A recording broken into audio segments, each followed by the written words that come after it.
We are back, McCowan and Shannon on the program, and we're with a fellow. It's been some time since we had a chance to chat.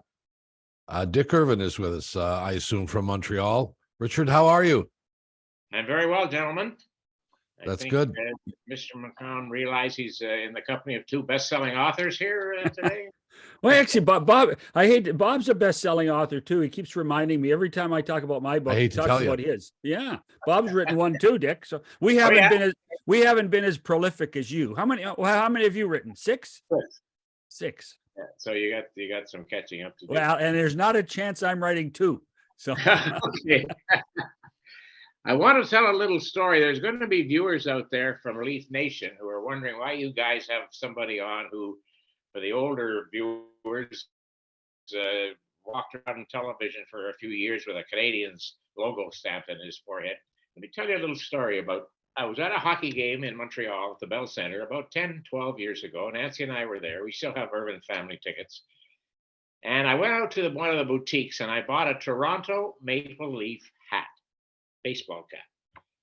Didn't wear it that night at the game. The Leafs weren't playing that night, but anyway, I wore that hat a lot, around, and people looked at it. But anyway, I was shopping one day in a grocery store, and a middle-aged gentleman came up to me, and he said, "You shouldn't be wearing that hat."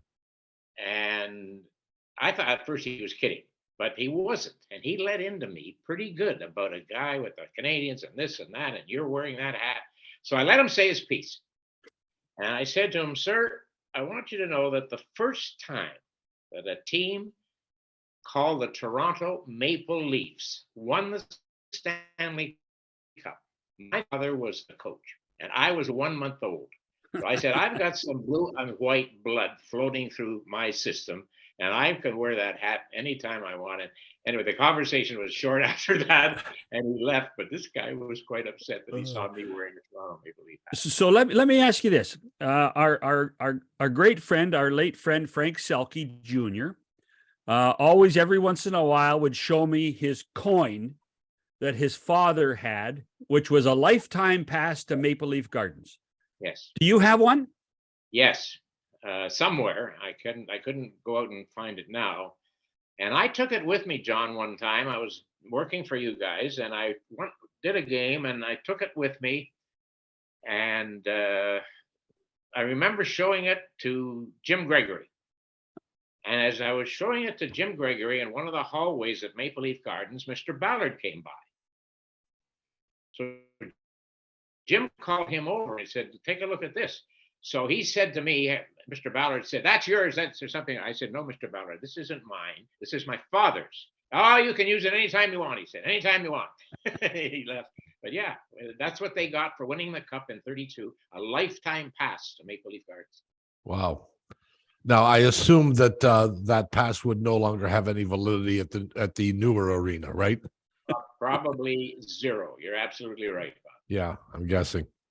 Yeah. Well, I don't even know where to start with the kind of career that you had and the number of years that you watched hockey games. What do you do on Saturday night now? Watch a hockey game? Winter time? Yeah.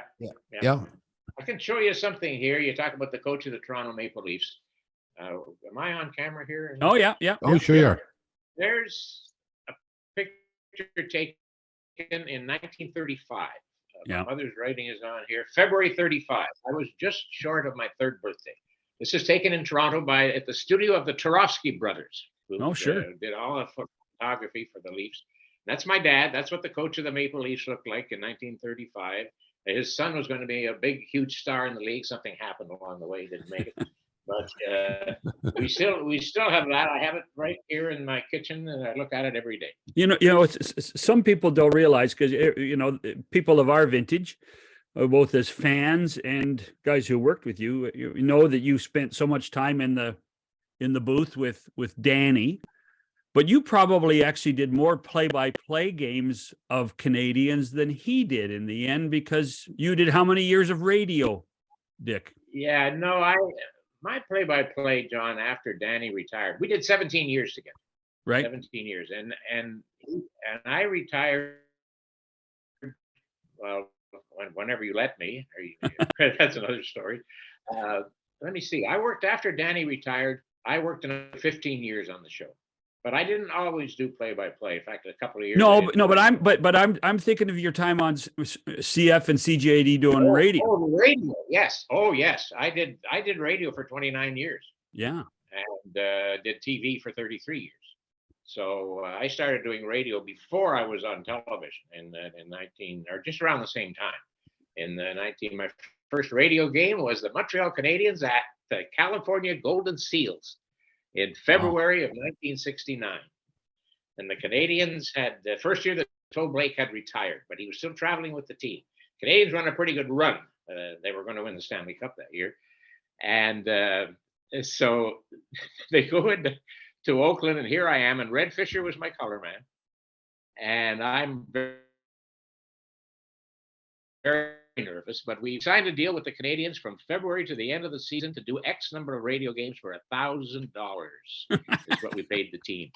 Bobby Russo scores a goal 10 minutes into the first period, and Oakland was last probably in the league at that time. And anyway, Bobby scores 1-0 Canadiens, no sweat. Final score, the mighty Oakland Seals 5, the mighty Montreal Canadiens 1. They got clobbered by the worst team in the league. And to make matters worse, when I got on the team bus afterwards to go to the airport, I sat in John Bellevaux's seat by mistake. That was a great start for me traveling with the team, my first trip. And the next night we went to Los Angeles, and here's one for you. We did a game there. I interviewed between periods of that game in Los Angeles, Lauren Green, George Kennedy, who had just won the Academy Award for Cool Hand Luke, and Jim Brown, a football player turned actor who was seeing his first hockey game and probably his last. and Ralph Melleby was with me, and he heard these guys were in the building, and he went and got them. It was great. It's a kind of a thing. It happened way back when, but I'll remember it like it was yesterday. You talked about your first road trip. My first road trip was for radio, for CBC radio, and we went to Chicago, and it was a playoff game between the Blackhawks and Canadiens, and you were on the trip too.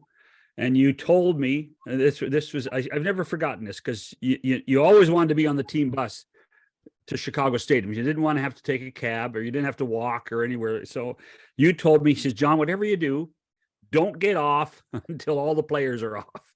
You have to wait your turn. To this day, even if I'm on a charter with a team or anywhere, I've never forgotten that. Is that let the players get off first. Because in those days, if you tried to get in line with the players, you'd probably never get on a team bus with Montreal again. Dan Canny was the trainer for the Bruins, and one night Boston didn't leave after a game in Chicago, and he stayed behind to do some extra work in the dressing room, and he was the only one left, and he started to go out the door. Remember gate 3.5 that we used to go in? And the security guy said, "Where are you going?"